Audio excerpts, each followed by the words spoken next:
અમદાવાદના દદુકા ગામના ખેતરો બેટમાં ફેરવાયા। ખેતરો બેટમાં ફેરવાતા જગતનો તાત મુશ્કેલીમાં મુકાયો। ખેતરોમાં પાણી ફરી વળતા સમગ્ર પાક નિષ્ફળ ગયો। ખેડૂતોએ ગુજરાત ફર્સ્ટ પર વર્ણવી પોતાની આપવીતી। સહાયની આશાએ જગતનો તાત રાહ જોઈને બેઠો છે।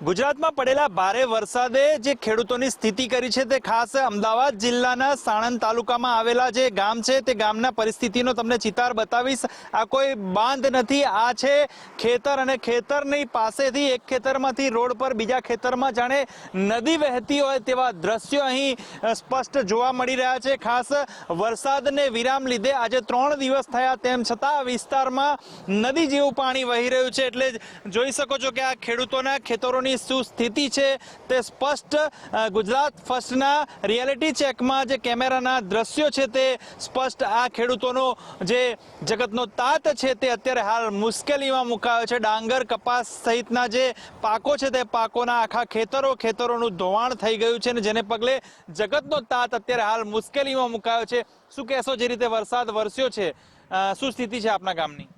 દદુકા ગામમાં હું દદુકાનો વતની છું। દદુકા ગામમાં અત્યારે ક્યાંય જવાતું નથી, બહાર ફરતે બધે પાણી છે। કોઈ નોકરીવાળા નોકરી નથી કરી શકતું, ખેડૂતને બધા પાણી ફરી વળ્યા છે, એટલે ક્યાંય ડાંગરનો પાક બધો નુકસાનમાં જ છે। બધું પાણી ભરાઈ જાય છે દરેક જગ્યાએ। દદુકા મેલાસણાની વચ્ચે રોડ ઉપરથી ઢીસણ સમાણા પાણી જાય છે અને ડાંગર નિષ્ફળ થઈ, તમામ ડાંગર નિષ્ફળ થઈ છે। લગભગ 100 એકડમાં નિષ્ફળ ડાંગર થઈ છે।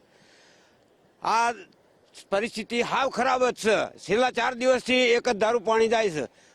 અમદાવાદ જિલ્લાના દદુકા ગામની આ સ્થિતિ છે। આપ જોઈ શકો છો કે દ્રશ્યો નદીમાં જે વહી રહ્યા હોય, નદી વહી રહી હોય જે ખેડૂતોમાં ખેતરોમાં, તેવી સ્થિતિ અહીં જોવા મળી રહી છે, જેને પગલે જગતનો તાત અત્યારે મુશ્કેલીમાં મુકાયો છે અને જગતનો તાત અત્યારે આશા રાખી રહ્યો છે કે સરકારના અધિકારીઓ અહીં નિરીક્ષણ કરવા આવે અને અહીંના જે ખેડૂતો છે તેમની સ્થિતિમાં ખાસ મદદની આશા જે સેવી રહ્યા હોય તેવું અત્યારે હાલ લાગી રહ્યું છે ને ગુજરાત ફર્સ્ટને અપીલ કરી રહ્યા છે કે આ જે વાત છે તે અધિકારીઓ સુધી પહોંચે ને તેમની જે મદદ માટે અધિકારીઓ આવે।